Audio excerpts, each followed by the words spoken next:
Doncic, of course, continuing to impress. We just saw the stat line from last night's game. The 19-year-old, a candidate for Rookie of the Year, which seems to be a no-brainer at this point. Should the teams that passed on Luka regret not drafting him, Chiney? I don't think they should. And I know this makes you hurt, Ryan, because it hurts when you see a young player transition to the NBA so well.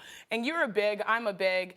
When you transition to the professional level, it's so much easier when you're a big because you're just around the basket, you're finishing, you're making screens, making cuts, just catch and finish. Luka has a lot to deal with, not just transitioning to the speed of the game, but also transitioning to the U.S. So when you see him put up 19, 5, and 6, almost surpassing his age in points per game, it's going to give you some feelings, some hurt feelings. But the reason why you shouldn't really panic or worry about your pick is because a lot of people want to have these home run draft picks, like save the franchise, like LeBron James in Cleveland or Giannis Antetokounmpo in Milwaukee. They want these home run draft picks.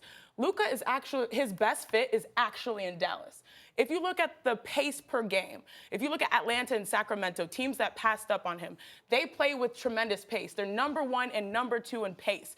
Luka's not built that way. He's not going to blow you away with athleticism. He's not going to blow you away with speed. He's going to be methodical. He's the youngest ever EuroLeague MVP, young EuroLeague champion. He comes with plenty of experience, professionalism. You need to have him take his time making reads for the Dallas Mavericks. It's so much easier for him when he's passing to DeAndre Jordan or feeding the perimeter shooters. So this is the perfect fit for Luka. You should not feel bad about it because Trae Young and De'Aaron Fox, for those other two teams, they're the guys that can play with pace and that matches your franchise's style.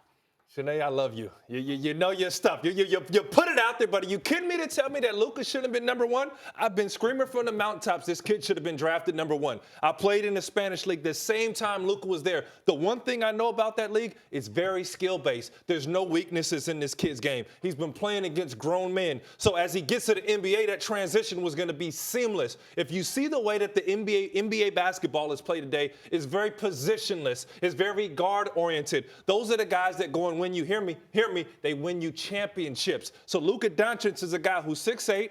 He can play the point guard position. He can dribble, shoot, pass. If there's one knock you got to find, Chiney, it's athleticism, and I understand that. And if I look at Ayton, I love what Ayton does.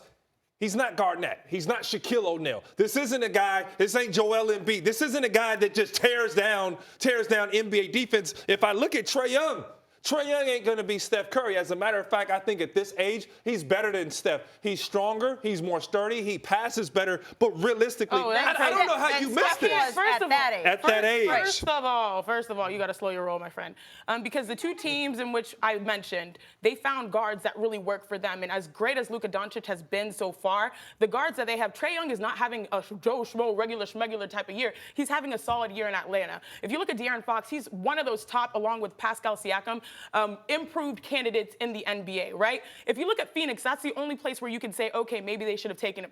Who was Phoenix's head coach? Igor. He coached Luka Doncic on the Slovenian. Should have been a no-brainer. Should have been a no-brainer. But he knew something that he #1, coaches understand they want to put their players in positions to succeed, and that's Dallas for Luka, not Phoenix. Phoenix has a whole bunch of other issues to address, first of all. When you got somebody positionless, you put him with another positionless guy and another positionless guy. That's why we talk about LeBron and KD playing together, Kawhi and KD. In today's NBA, you got versatile players. They all get on the floor, Woody. Oh, there's no question. Listen, I think teams are regretting from the simple standpoint of here you are, you have a guy who's 18 years old playing in the whose background playing in the second best league outside the NBA in the world, and to win the MVP. You're talking about a guy who's skilled, not only a skilled ball player, but I'm from the neck up, just mentally. Yeah. I think this guy is just far and away more advanced than the other guys coming in. You know, when you talk about DeAndre, Ayton, big man. But he's not one of these big men that you call like the stretch, like a stretch big man. He's more of a traditional, old school. And those type of guys, unless you mentioned, Shaquille O'Neal, unless you're just generational Shaquille O'Neal type guys, how dominant can those type of guys be in today's NBA, where again everyone is out on the perimeter, everyone's able to move the ball, pass, skilled in that type of manner, and when you have a guy in Luka Doncic who's can do it all, 6'8", big, guy who can run the floor. He's not the most athletic guy, but is skilled as far as his basketball IQ is concerned. Those are the guys who tend to win you championships down the road. Look, the reality is, guys, Hey, Sinead, Bagley comes off the bench, by the way. First of all, He was the second pick and he comes off the bench. Ryan, not everything has to be a fight. It's possible that everybody can eat. The reality is that He's the second pick in the draft. Every franchise has a position player that is working for them. De'Aaron Fox is working for Sacramento. I don't want a role player with my second pick. And with all due respect, he's a baller. I just don't want a role player. Doncic is a star. We can all. Could you imagine? You got to be. I will say this. Insider to could see you imagine that. Doncic with DeAndre Fox and Buddy Fox, yeah. and De'Aaron Fox and Buddy Hield in Sacramento? You don't have to imagine because I think Sacramento knew what they had in De'Aaron Fox. Shout out to Cypress, Texas, where I'm from. They can play together. They can play. I'm sorry, Jim. Here's the thing, though, guys. I do think Everybody's that the better off. NBA and general managers and front offices have felt like taking European players has been a crapshoot in recent years, and I think that on some level he may have been burdened with that when teams were looking at him going, is he going to pan out the way that we want him to? Because some of the guys who they've taken from European leagues and from over there just haven't.